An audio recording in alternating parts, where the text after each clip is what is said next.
السلام علیکم. سیکھو اردو میں آج ڈرامہ سیریل پری ذات سے چند خوبصورت اشعار پیش خدمت ہیں.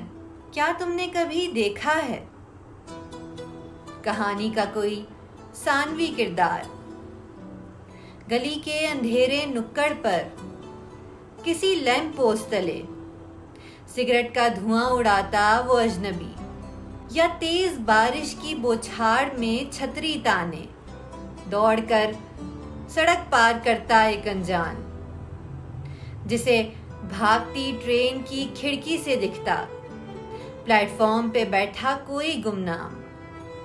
یہ چھوٹے چھوٹے ثانوی کردار بے ربط سے، غیر اہم سے، بنا کسی زوم، بنا کسی بھرم کے، ایک لمحے میں نظر سے اوجھل ہو جانے والے، جن پر مرکزیت کا بوجھ نہ کوئی الزام، بس وہی کردار جینا چاہتا ہوں.